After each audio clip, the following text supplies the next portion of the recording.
Eric तुइशिमे के लिए भावनात्मक घड़ी है। आज वे आखिरी बार अपनी मोटरसाइकिल टैक्सी में गैस भरवा रहे हैं।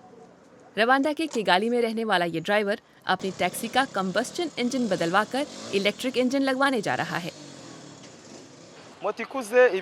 मेरे जैसी इस तरह की पुरानी मोटरसाइकिल टैक्सी लेकर आजकल ट्रांसपोर्ट का बिजनेस चलाना कठिन हो गया है। ये बहुत जल्दी जल्दी खराब होती है। जितना मुनाफा नहीं होता उससे ज़्यादा तो इस पर खर्च हो जाता है। इसीलिए मैं इसे इलेक्ट्रिक मोटरसाइकिल में बदलवा रहा हूँ।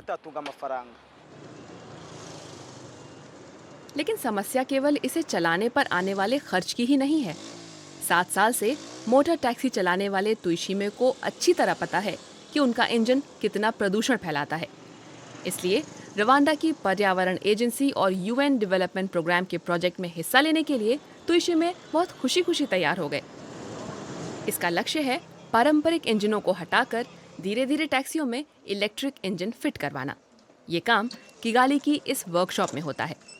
एरिक तुइशिमे को इसके लिए अपनी टैक्सी कोऑपरेटिव से 680 यूरो का कर्ज मिल गया। ये उनके 3 महीने की कमाई के बराबर है, यानी एक छोटे कारोबारी के लिए बहुत बड़ी रकम। लेकिन उन्हें भरोसा दिलाया गया है कि इस निवेश से उन्हें फायदा होगा। आपको तेल की जरूरत नहीं है, मोटर को सर्विसिंग की जरूरत नहीं, इसमें चेन भी नहीं होती तो चेन की सर्विस भी नहीं करानी होगी। इस तरह ड्राइवर की कई तरह से बचत होगी, इसलिए उनके लिए ये एक फायदे का सौदा है। फिलहाल इलेक्ट्रिक इंजन की देखभाल मुफ्त में की जा रही है। अब तक 100 के करीब मोटर टैक्सियों में रेट्रोफिटिंग की जा चुकी है। मांग लगातार बढ़ रही है। मुझे बहुत सारे ऑर्डर मिल रहे हैं, वो भी न केवल नई इलेक्ट्रिक मोटरसाइकिलों के लिए बल्कि पुरानी में रेट्रोफिटिंग के भी। बाजार से काफ़ी पॉजिटिव प्रतिक्रिया मिल रही है।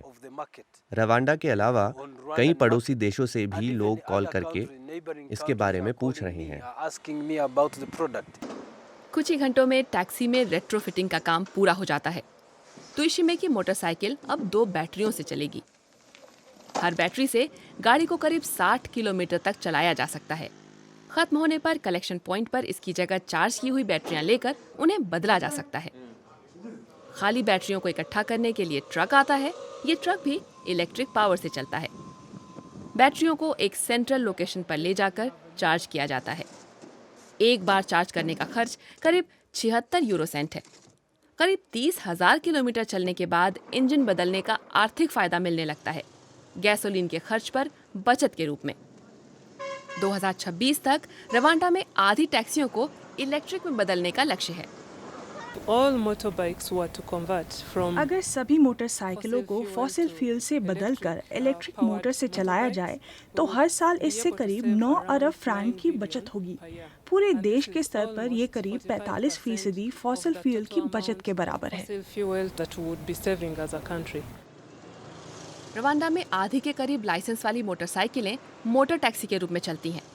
तुइशिमे जैसे टैक्सी ड्राइवरों को अभी से बदलाव नजर आने लगा है।